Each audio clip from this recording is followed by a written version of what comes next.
अस्सलाम वालेकुम नाज़रीन। प्रोग्राम न्यूज़ टॉक में अव्हांखे भलीकार चऊं था ऐं अॼु पंहिंजे प्रोग्राम में असीं मुल्क जे ॿिनि अहम मामलनि ते ॻाल्हि ॿोल कंदासीं।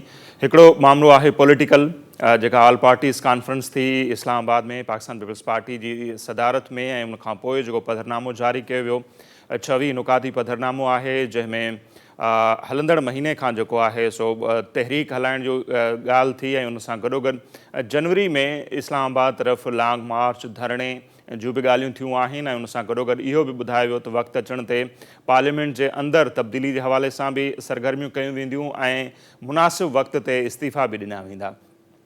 हीअ जेका ऑल पार्टीज़ कॉन्फ्रेंस थी ऐं जेको सख़्तु रद्दअमल आयो, ख़ासि तौर ते मियां नवाज़ शरीफ़ साहिब जी जेका तक़रीर आहे उन ते सॼे मुल्क में बहस हलंदड़ आहे।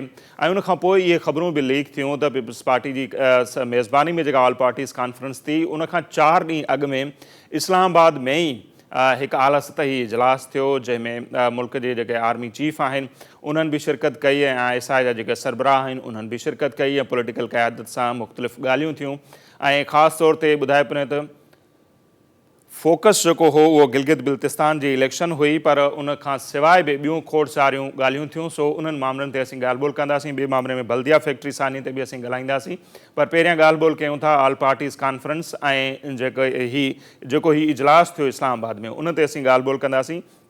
सीनियर सहाफ़ी ऐं तर्जिया निगार आहिनि इफ्तिखार शिराज़ी साहब इस्लामाबाद में, उहे असां सां टेलीफोन लाइन पे मौजूद हैं। शिराज़ी साहब, बहुत शुक्रिया, आपने हमें टाइम दिया।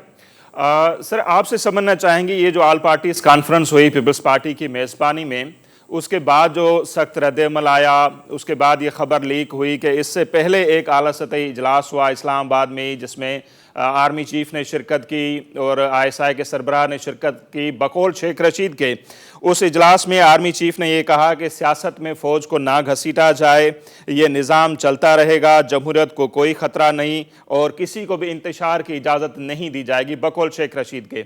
उसके 4 दिन के बाद ऑल पार्टीज़ कॉन्फ्रेंस होती है जिसमें यह कहा जाता है कि हम तहरीक चलाएंगे इस हुकूमत के ख़िलाफ़ और मुनासिब वक्त पर हम इस्तीफ़ा भी देंगे, इस्लामाबाद में धरना भी हो सकता है। तो ये मुलाकात जो है इस्लामाबाद वाली, उसके बाद ये ऑल पार्टीज़ कॉन्फ्रेंस का होना, सख्त रद्दअमल का आना, इसको क्या समझा जाए? देखिए नसीर, अगर देखा जाए तो ऑल पार्टीज कॉन्फ्रेंस तो उससे कहीं पहले तयशुदा थी। 20 तारीख मुकर्रर हो गई थी। आपको याद होगा जब मुलाकातें हुई थी बिलखुसूस कराची में शहबाज शरीफ और जरदारी साहब की, बिलावल भुट्टो की, तो उसमें ये उस मीटिंग के बाद एक रैबर कमेटी की मीटिंग हुई और उसने तारीख तय की थी 20। तो हम ये नहीं कह सकते कि जो इस्लामाबाद में अस्करी क़यादत के साथ मुलाकात, इसके बाद सियासी जमातों ने फैसला किया कि उनको APC करनी चाहिए। APC ऑलरेडी डिसाइडेड थी। अब ये ज़रूर है कि वो जो मुलाकात हुई थी, अगरचे इनिशियली उसको खुफिया रखा गया, लेकिन बाद आपने देखा कि पहले शेख रशीद साहब ने उसको रिवील किया, उसके बाद फिर तमाम जो वहाँ पे पॉलिटिकल पार्टीज मौजूद थी सब ने इस बात को एडमिट किया कि वो गए थे, मुलाकात हुई थी। मेज़बान जो थे वो आर्मी चीफ थे और DG ISI थे और बुनियादी नुकता वो था बुनियादी तौर पर गिलगित बल्तिस्तान। और जैसे कहा यह जा रहा है क्योंकि गिलगित बल्तिस्तान जो है वो CPAC का नुकता आगाज है और कहा यह जा रहा है कि अस्करी क़यादत ने सियासतदानों से ये कहा है कि क्योंकि वो नुकता आगाज है तो लिहाजा उसकी मेन स्ट्रीमिंग बड़ी ज़रूरी है। अगर नहीं करेंगे तो वहाँ पे बड़े प्रॉब्लम्स आ सकते हैं और यही वजह है कि पार्लियामान के अंदर सियासी जमातों को अपना रोल प्ले करना चाहिए। और आपको ये मालूम है नसीब कि जब आप इस तरह के इक़दाम करने जाते हैं तो आईन में किसी किस्म की तरमीम के लिए आपको 2/3 मेजॉरिटी चाहिए होती है। तो उसके लिए अगर सियासी जमातें जब तक सपोर्ट नहीं करेंगे तो आईन के अंदर किसी किस्म की तरमीम नहीं हो सकती। लेकिन बड़ी हैरानकुन बात यह है कि ये इनिशिएटिव अस्करी क़यादत का था और मुल्क की जो मौजूदा हुकूमत है तहरीक इंसाफ की, इमरान खान साहब, वो इस सारे प्रोसेस के अंदर मिसिंग नजर आए। और कहा यह जाता है कि कुछ लोगों ने बिलखुसूस बिलावल भुट्टो जरदारी साहब ने नुकता उठाया भी चाहिए कि क्यों ना आज की इस मीटिंग के अंदर वज़ीर-ए-आज़म पाकिस्तान भी मौजूद होते, क्योंकि एक सियासी मसला का डिस्कस कर रहे हैं। लेकिन दूसरी जो बात आप भी कर रहे हैं कि गिले शिकवे जरूर हुए, लेकिन उन गिले शिकवों का बड़ा भरपूर अस्करी क़यादत की जानिब से जवाब भी दिया गया है। जब ये कहा गया सियासतदानों की जानिब से कि जी नैब हमें विक्टिमाइज कर रहा है और एक बड़ा इम्तियाजी सलूक अपोजिशन के साथ बढ़ता जा रहा है, तो फिर वहाँ से बड़ा वाज़े जवाब मिला है कि ये वो लोग हैं चेयरमैन नैब से लेके बाकी जो आप लोगों ने अपॉइंट किए हैं और ये आप ही को अपॉइंट करते लोग हैं, तो आप अस्करी क़यादत से कैसे गिला कर सकते हैं कि ये लोग आपके खिलाफ किसी किस्म की कोई कार्रवाई कर रहे हैं। साथ में जब इलेक्शन के ऊपर सवाल उठा तो अस्करी क़यादत ने यह कहा कि वो तो इस सारे प्रोसेस से दूर रहना चाहते हैं, लेकिन आप लोगों ने ही फौज को ये किरदार दिया, वो बैलेट पेपर्स की तकसीम से लेके बूथों की सिक्योरिटी तक हर काम आपने फौज के हवाले किया, और बाद में आप लोग गिला करते हैं कि फौज शायद इस सारे प्रोसेस के अंदर मुदाखलत करती है। जैसे कहा गया कि ख्वाजा आसिफ से कहा गया कि जब 2018 के इलेक्शन के अंदर आपने शिकायत की, गोया कि कहा गया कि जब आपने आर्मी चीफ को कॉल की तो आपके मसले को हल किया गया। तो अगर ऐसी बात है कि फौज के सारे प्रोसेस से आपने दूर रखना है तो आप हमें फिर क्यों एंगेज करते हैं? सही। और हालिया जो गिलगित बल्तिस्तान का इलेक्शन होने जा रहा है, इसके हवाले से तो वाज़ेह तौर पर अस्करी क़यादत ने कहा कि बेहतर ये होगा कि आप सिक्योरिटी के मामला पुलिस के हवाले करें और फौज के सारे प्रोसेस से आप दूर रखें, ताकि हमारे ऊपर कल को कोई इल्जाम ना आए। तो बड़ी बातें हुई, लेकिन जो फोकल पॉइंट था वो यही था कि अब गिलगित बल्तिस्तान को मेन स्ट्रीम करना है, सूबा बनाना है। जिस तरह फाटा को पहले मेन स्ट्रीम किया गया, अब जीबी को मेन स्ट्रीम करने के लिए इनसे कहा गया है कि आप इस मामले में ताउन करें। और हमारे जो जराये बता रहे हैं कि इनिशियली तमाम जमात इस बात पे एग्री हैं कि हाँ बिल्कुल गिलगित बल्तिस्तान को सूबा बनाना चाहिए और ये वक्त की जरूरत है। सही। श्री साहब, समझना ये है कि बकौल शेख रशीद के कि आर्मी चीफ साहब ने कहा कि जमहूरियत को कोई खतरा नहीं, ये निज़ाम चलता रहेगा और किसी को इंतशार की इजाज़त नहीं देंगे। ये बातें हुई 4 दिन पहले। उसके बाद जो APC हुई, उसका जो मुश्तरका एलानिया जारी हुआ, उसमें कहा गया कि हम अगले महीने से तहरीक चला रहे हैं, फिर जनवरी में जो है इस्लामाबाद में धरना भी होगा। तो ये जो बातें हैं, फिर आर्मी चीफ साहब कहते हैं कि निज़ाम चलता रहेगा, जमहूरियत को ख़तरा नहीं, और अपोजिशन इस्तीफ़ाओं की भी बात कर रही है। तो ये समझना चाह रहे हैं कि अपोजिशन वाकई इस तरह की कोई तहरीक चलाने के मूड में है? देखें, ये जज्बाती किस्म की तकारीर करना और ऑन पेपर चीजें कह देना तो बड़ा आसान होता है, बट प्रैक्टिकली इसको मेक श्योर करना इतना आसान नहीं होता। और हमने देखा है कि इस मुल्क के अंदर कोई भी तहरीक ऐसी जिसके अंदर मतलब है कि अगर से कहा कुछ किया लेकिन बाद में किया क्या कुछ किया। आपको याद होगा कि जब खुद नवाज शरीफ साहब नहल होके GT रोड के रास्ते लाहौर पहुंचे थे तो उन्होंने ये कहा था कि मैं अब नजरियाती हो गया हूँ, मेरा जीना मरना इस अवाम के साथ है। लेकिन आपके सामने है, अगर वो डील है या जो कुछ भी है, अदालतों की तरफ से रियायत है, लेकिन वो इस वक्त मुल्क से बाहर बैठे हुए और लोगों के साथ नहीं खड़े हुए, और उनके सेहत के मामला भी इतने गंभीर नहीं है कि हम कहें कि वो बिस्तर मर्द के हैं खुदा न खास्ता और वो हिल नहीं सकते। ऐसा हरगिज़ नहीं है। जो शख्स 50 मिनट की तकरीर कर सकता है वो पाकिस्तान में आके लोगों के साथ रह भी सकता है। तो कहने को नसीर मेरे ख्याल में बड़ी इनकलाबी तकरीरें हैं, लेकिन प्रैक्टिकली शायद ऐसा मुमकिन ना हो पाए। और यही वजह है कि उस APC के अंदर भी एक शख्स मौलाना फजल रहमान कि जो शायद सबसे जिसने तगड़ी तकरीर भी की है और जिनकी तकरीर जिसके अंदर बड़ा जारहाना अंदाज था, उसको मैनेज किया गया, वो लोगों तक नहीं पहुंच पाई। और बाद में मैंने भी देखा, आपने भी देखा कि उन्होंने गिला किया, उनकी तकरीर आवाम तक नहीं जाने दी गई और APC के मुंतज़मीन ने ऐसा किया है। तो मैं समझता हूँ कि कहने क्या तक तो काफ़ी है, लेकिन मुझे नहीं लगता कि प्रैक्टिकली ऐसा कर पाएंगे। और अगेन एक बदअतमादी का जो उनसर है वो अभी तक मौजूद है। खुद सियासी जमात एक दूसरे के ऊपर एतबार करने के लिए तैयार नहीं है।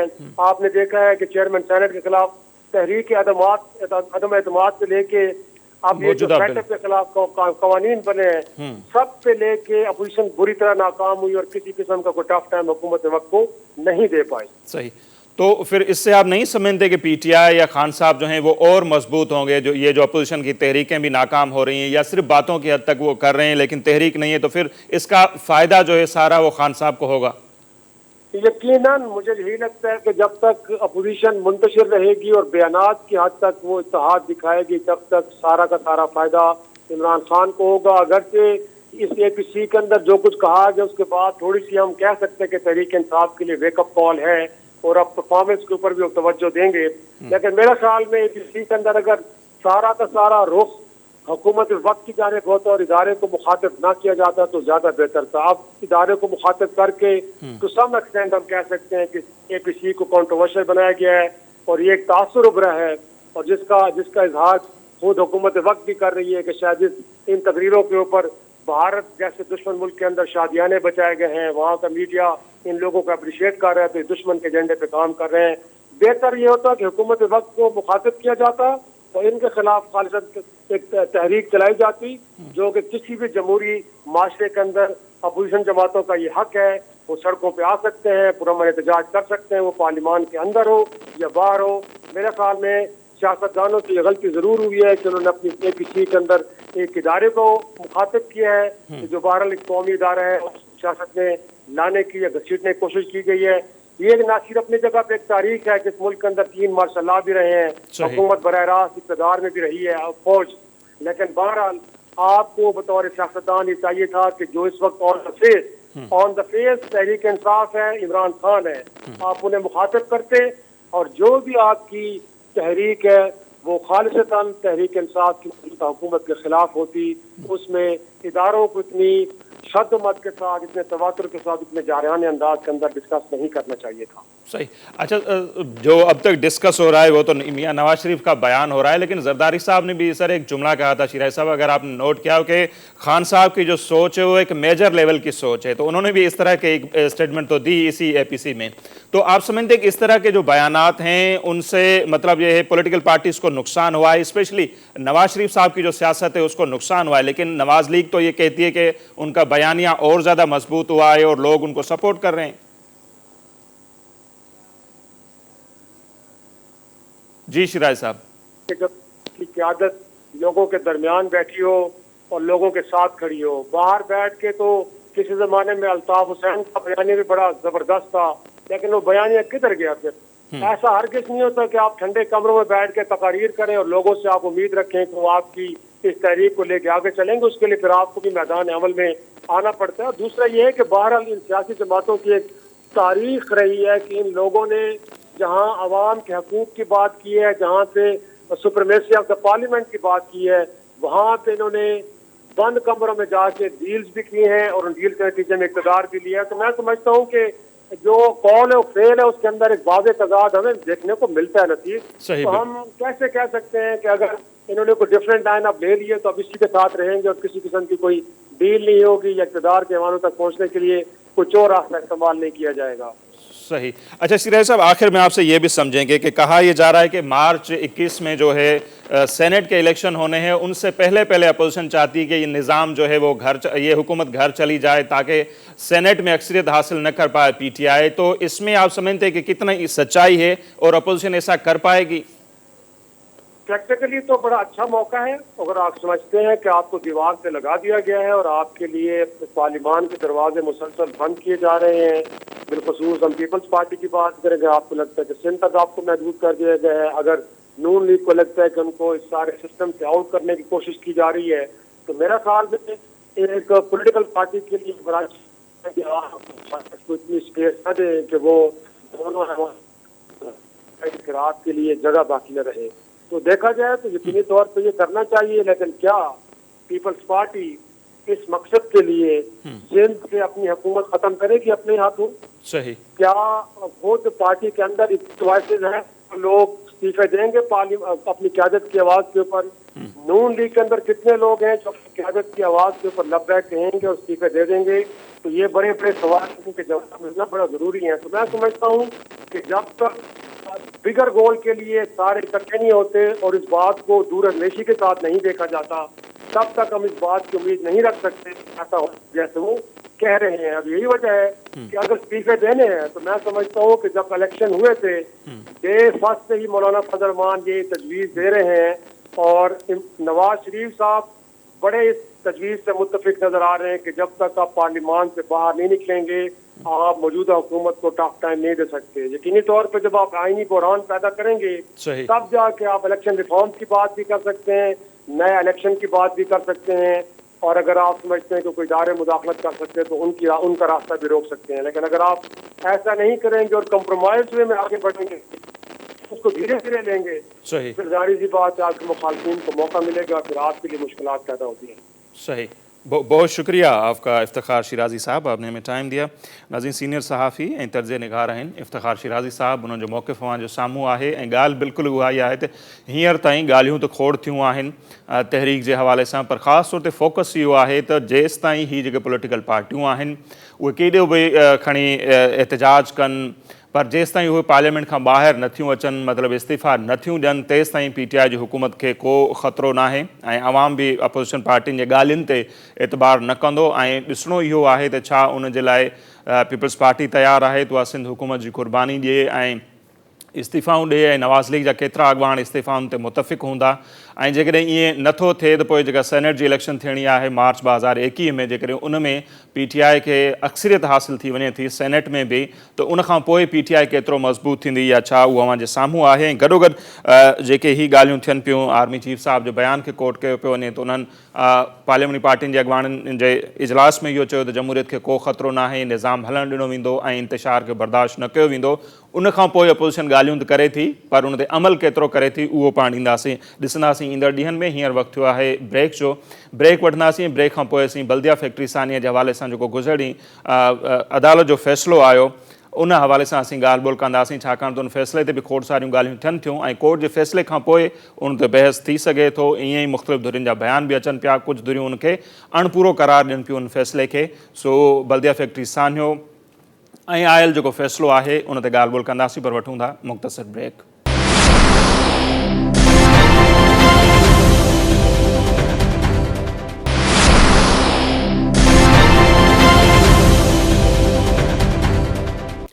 जी नाज़िम, ब्रेक खां पोइ हिकु भेरो ॿीहर अव्हांखे भलीकार चऊं था ऐं जीअं ब्रेक खां पहिरियां अव्हांखे ॿुधायोसीं था असीं ब्रेक जे प्रोग्राम जे ॿिए हिसे में ॻाल्हाईंदासीं बल्दिया फैक्ट्री सानिए जे हवाले सां। सो ही अफ़सोसनाक वाक़ियो जेको आहे 2012 में सेप्टेंबर 2012 में पेश आयो हो ऐं 8 सालनि खां पोइ जेका आहे कराची जी दहशतगर्दी टोड़ अदालत आहे उन गुज़िरी उनजो फ़ैसिलो ॿुधायो ऐं उन फ़ैसिले में जेकी नामज़द 2 जवाबदार आहिनि, ज़ुबैर चरिया ऐं अब्दुर्रहमान उर्फ़ भोला, उन्हनि खे मौत जी सज़ा ॾिनी वई आहे, जॾहिं त बाक़ी जेके 4 सहूलियतकार हुआ उन्हनि खे उमिरि क़ैद जी सज़ा ॾिनी वई आहे। ऐं हिन केस में जेके MQM जा सीनियर अॻुवाण आहिनि ऐं तंहिं वक़्तु जेके हुआ इंडस्ट्री जा वज़ीर हुआ रऊफ़ सिद्दीकी, उन्हनि खे बरी करार ॾिनो वियो ऐं उन ते काफ़ी ॻाल्हियूं थियनि पियूं। रऊफ़ सिद्दीकी खे जेको आहे बरी करार ॾियण ते कुझु धुरियुनि जो इहो मौक़िफ़ हो ऐं ख़ासि तौर ते MQM वारनि जो, त उन फ़ैसिले सां इहो साबित थियो त इन वाक़े सां MQM जो को बि तालुक़ु न हो। जंहिंखां पोइ सईद गनी मैदान में आयो। सोशल मीडिया ते फैसल सब्ज़वारी ऐं सईद गनी विच में जेका ॾे वठि थी जुमिलनि जी, उन में सईद गनी उन्हनि खां इहो पुछाणो कयो त पोइ ही जेके आहिनि ज़ुबैर चरिया केरु आहे, अब्दुर्रहमान भोला केरु आहे, हमाद सिद्दीकी केरु आहे, जंहिंखे फैसल सब्ज़वारी मञियो त वाक़ई वक़्तु उन्हनि जो तालुक़ु MQM सां हो, जिन खे अदालत हाणे सज़ाऊं ॾिनियूं आहिनि। ऐं हिन वाक़े में जेका मुतासिर धुर आहे, जिन जा माण्हू जेके आहिनि उन वाक़े जे नतीजे में पंहिंजूं ज़िंदगियूं विञाए वेठा, तमामु वॾो तादादु आहे। 260 माण्हू उन बल्दिया फैक्ट्री में सड़ी फ़ौत थी विया हुआ।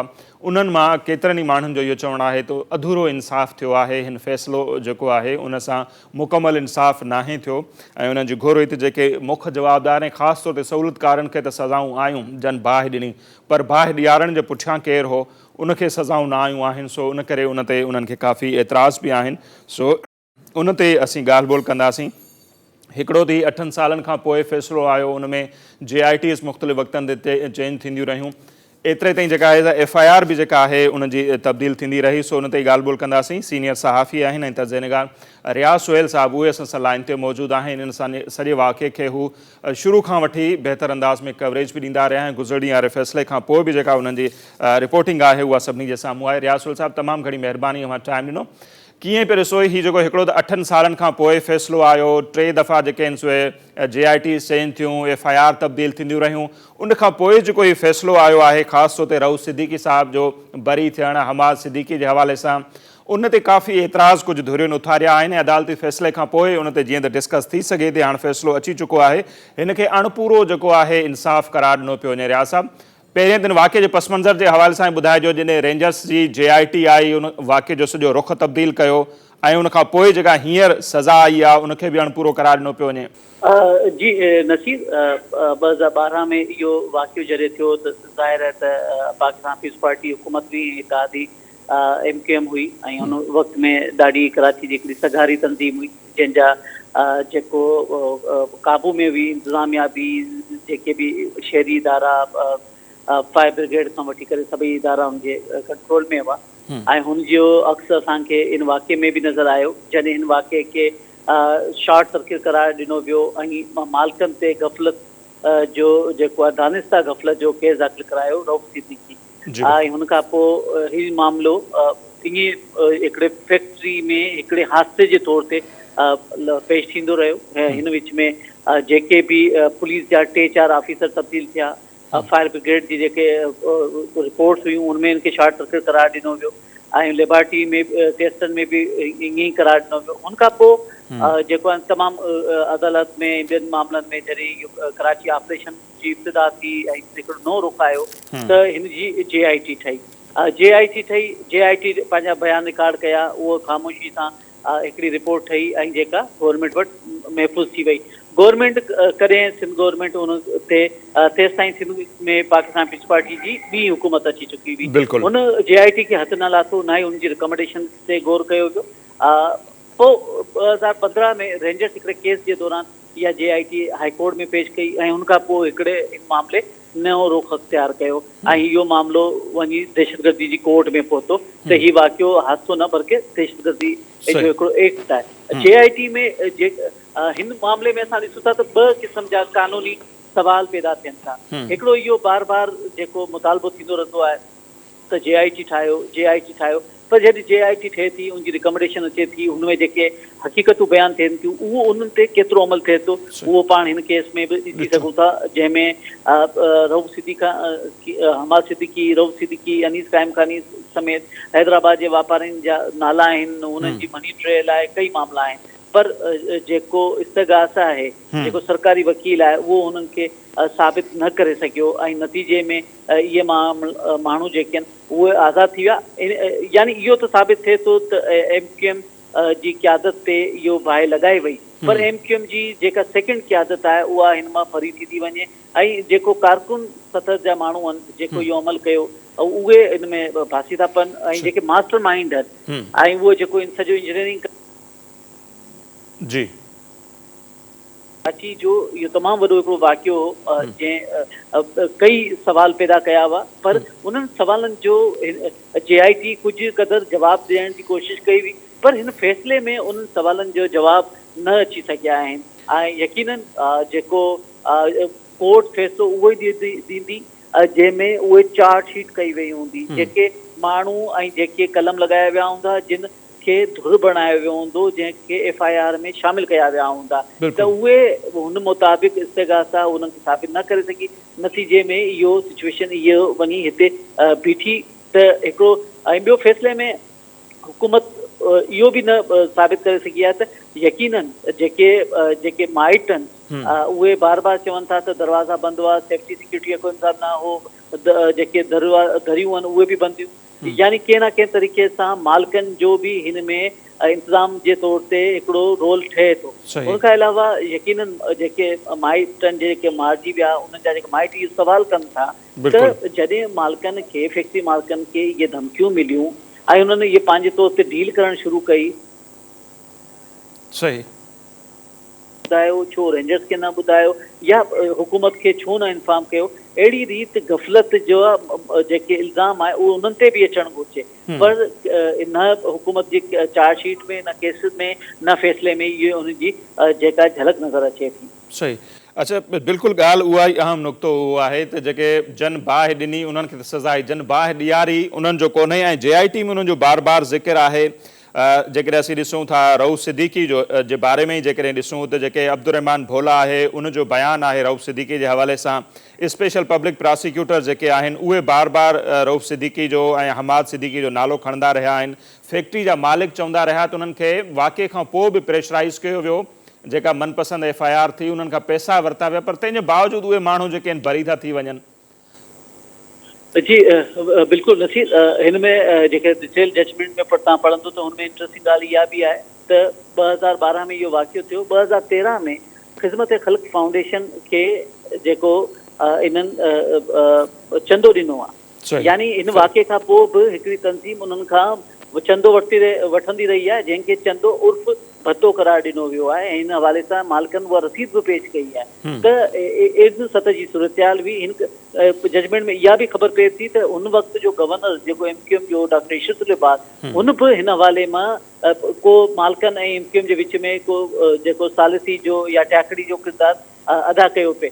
त जेका जजमेंट में ऐं उन में जेको JIT में कई किरदार आहिनि, पर ज़ाहिर आहे उहे बासर आहिनि या उन्हनि जा वास्ता आहिनि या कुझु धुरियूं उन्हनि खे बचाइण थी चाहिनि, इन करे उहे बिल्कुलु बाइज़त भरी थी था वञनि ऐं उन्हनि ते को चार्ज फिक्स नथी थिए। इन केस में भी यकीनन अहिड़ी रीति ई कुझु थियो आहे जेको फ़ैसिलो आहे उहो हिकिड़ो चऊं जीअं माइट उन्हनि जो चवनि पिया त अणपूरो हिकिड़ो फ़ैसिलो आहे, सही। अणपूरी जांच आहे, अणपूरी जेका आहे केस जी पैरवी आहे। ऐं एतिरो ज़ाहिर 400 जेको गवाह हुआ, जेके शाहिद हुआ, पोइ हुन खां अलावा पुलिस, लेबॉरेटरी वारा, पुलिस, कई मामला आहिनि। हिन खां JIT पाण पुलिस जी कोताहियुनि खे भी उनखे ॿुधाए चुकी आहे त कीअं ज़ालिम खे मज़लूम ऐं मज़लूम खे ज़ालिम बणाए थी पुलिस पंहिंजी इन्वेस्टिगेशन में। त उहे सभु कुझु इन में केस में नज़र अचे थो। पर हिकिड़ी ॻाल्हि हिते इहा त ज़रूरु नज़र अचे थी त JIT जी मतिलबु छा एतिरी आइनी हैसियत नाहे जो JIT जेके शयूं बयानु कयूं, हक़ीक़तूं बयानु कयूं, कोर्ट उन्हनि खे तस्लीम मतिलबु नथी करे। जीअं मतिलबु चार्जशीट जेका आहे उनमें उन्हनि खे शामिलु नथो कयो वञे जवाबदारनि खे, त JIT जी पोइ आइनी हैसियत कहिड़ी वञी थी बीहे? जी बिल्कुलु JIT जेको ATA आहे, एंटी टेररिस्ट एक्ट आहे, उन जे तहत ठहंदी आहे, जंहिंमें जेको आहे हिकिड़ो SSP सतह जो हिकिड़ो सीनियर ऑफिसर जेको आहे उनखे हेड कंदो आहे। इन खां पोइ इहो हिकिड़ो कानून में मौजूदु आहे, पर हुनखे शहादत जे तौर ते क़बूल नाहे कयो वेंदो, छो त जेसि ताईं मैजिस्ट्रेट जे साम्हूं बयानु नथो थिए तेसि ताईं हुनजी बयान जी या पुलिस वाॾो बयान जी का अहमियत नथी रहे। त टेक्निकली असां वटि अञा ताईं उहे रिफॉर्म्स न आया आहिनि त इन्हनि जेके JITs जा आहिनि उहे बयान जेके आहिनि उहे हिन बतौर जेको शहादत तस्लीम कया वञनि। दुनिया में मुख़्तलिफ़ तरीक़ा इस्तेमालु थियनि पिया, वीडियो जेके इंटरव्यू रिकॉर्ड थियनि था ॾुआरियुनि जा, उहे जेके आहिनि एविडेंस जे तौर ते इन्वेस्टिगेशन खां पोइ वारी जेका अदालती प्रोसीडिंग आहे हुनमें शामिलु कयो वञे थो, उनखे ॾेखारे वञे थो दुनिया में। त असां वटि जेके इन्वेस्टिगेशन जे हवाले खां काफ़ी कमज़ोरियूं आहिनि जिन खे अञा ताईं बहितर नाहे कयो वियो। सही। अच्छा रियाज़ साहब, अवां खां इहो बि सम्झणु चाहींदासीं त हिन फ़ैसिले खां पोइ जेको फैसल सब्ज़वारी साहब जो बयानु साम्हूं आयो त रऊफ़ सिद्दीकी जो आज़ादु थियण इहो साबित थो करे त वाक़ई सां MQM जो को बि तालुक़ु न हो। ईअं ई हाणे PSP जो हिसो आहिनि क़ाइम खानी साहब हुजे या हमाद सिद्दीकी, उहे दावाऊं कंदा था वठनि। जीअं बार बार मुस्तफ़ा कमाल चवंदो रहियो त उन्हनि जो को वास्तो कोन्हे। हाणे उन्हनि खे हिकिड़ो मौक़ो मिली वियो, ॼण त सर्टिफिकेट मिली वियो त ॾिसो त असांजो को वास्तो कोन्हे। बाक़ी इहे जेके रहमान भोला हुजे या चरिया हुजे, उन्हनि जो तालुक़ु कंहिंसां हो दुनिया खे ख़बर आहे, पर हिन खे जेको दलील तौरु कोर्ट करे पई MQM पाकिस्तान या PSP, उनजी केतिरी वैल्यू आहे? ॾिसो जेको फ़ैसिलो आयो आहे हुन मुताबिक़ माण्हुनि जो क़त्ल, माण्हू खे ज़ख़्मी करणु, फैक्ट्री मालिकनि खे धमकी ॾियणु, जाइदाद खे ख़तरे में विझणु ऐं भत्ते जो केस, इहे उहे इल्ज़ाम आहिनि जेके इन्हनि माण्हुनि ते साबित थिया आहिनि। भत्तो कंहिं वरितो पिए इहो साबित आहे, इन्हनि इंफ़रादी तौर ते न पियो वरितो, तंज़ीमी तौर ते पियो वरितो, ठीकु आहे, इहो बि साबित आहे। त MQM जी एसि ताईं ॻाल्हि त ठीकु आहे त MQM पाकिस्तान हिन में शामिलु न आहे। ऐं हिन खां अॻु में तव्हां ॾिसो त जेका बि अहिड़े क़िस्म जी कारवायूं आहिनि या छा, उहे MQM पाकिस्तान थियण खां अॻु जूं जेके बि आहिनि उहो MQM लंदन जे खाते में विधो वेंदो आहे। अहिड़ी रीति इहो वाक़ियो बि MQM लंदन जे खाते में विधो वियो ऐं हुनखां पोइ जी जेका क़यादत आहे उहा हुनखां पाण खे जेको आहे न भरी सम्झे थी। इन करे उहे अहिड़े क़िस्म जा बयान ॾियनि था त असांजो हिन सां को तालुक़ु न आहे। कल्ह बि रऊफ़ सिद्दीकी जो तव्हां बयानु ॿुधो हूंदो त हुन चयो त सॼी राति आउं सुम्ही न सघियो, सॼी राति उहे जेके रड़ियूं हुयूं मुंहिंजे कननि में गूंजी रहियूं हुयूं ऐं जॾहिं त इहे सभिनी साम्हूं हो त जॾहिं इहो वाक़ियो थियो त मीडिया खे एक्सेस न हो, माइटनि सां ॻाल्हाइण न पियो ॾिनो वियो ऐं घणियूं कुझु उन दौर जूं जेके आहियूं उहे शयूं हुयूं जेके अञा अहिड़ी रीति रिपोर्ट न आहिनि थियूं। त MQM पंहिंजे जेको बयान जे तौर ते त वाक़ई अलॻि करे सघे थी, मगर MQM जेको आहे उहो हिन तरीक़े सां पाण खे अलॻि नथी करे सघे। त इहो जॾहिं इहे सभई हिकिड़े घुर हुयूं ऐं उन वक़्तु इहो थियो ऐं MQM पाकिस्तान जो ठहणु जे कारण उहो वाक़ियो बि न हो त हिन क़यादत मौजूदा क़यादत जेका आहे हुन वाक़े जे कावड़ जी क़यादत सां इख़्तिलाफ़ करे पोइ हिननि वञी हिकिड़ो ठाहियो। 2012 खां वठी करे 2015 ताईं जो जेको सफ़र आहे उहो ॾाढो 3 सालनि जो वॾो 3-4 सालनि जो वॾो हो सफ़र, जंहिंजे विच में हिननि जे पारां बि को अहिड़ो मज़मती बयान बि न आयो, न लातालगी जो इज़हार कयो वियो हुन माण्हुनि सां। सही, तमामु घणी महिरबानी अवांजी रियाज़ सुहेल साहब, अवां असांखे टाइम ॾिनो हिन वाक़िए ते ॻाल्हि ॿोल करण जे लाइ। नज़ीर रियाज़ सुहेल साहब जो ॻाल्हियूं ॿुधियूं, सीनियर सहाफ़ी आहिनि ऐं तमामु वॾो इदारो आहे जेको दुनिया में मीडिया जो उन्हनि सां उन्हनि जो तालुक़ु आहे, उन्हनि जो ॻाल्हियूं ॿुधियूं, उन्हनि जी रिपोर्ट जेका हुई शुरू खां वठी हींअर ताईं। ऐं ख़ासि तौर ते हीउ जेको फ़ैसिलो आयो 8 सालनि खां पोइ, उहो बि अहिड़ो फ़ैसिलो आयो आहे जंहिं ते न रुगो मुख़्तलिफ़ पॉलिटिकल पार्टियूं, पोइ उहा PTI हुजे, अली ज़ैदी साहब जेके उन्हनि जा वफ़ाक़ी वज़ीर आहिनि, उहे एतिराज़ उथारिनि पिया, जमायत इस्लामी जे तरफ़ां एतिराज़ साम्हूं अचनि पिया, मुतासिर जेका धुर आहे जंहिंजा माण्हू जेके आहिनि ज़िंदगी विञाए वेठा, उन्हनि खे इन फ़ैसिले ते जेको आहे एतिराज़ आहे, सो खोड़ सारा एतिराज़ बि अचनि था।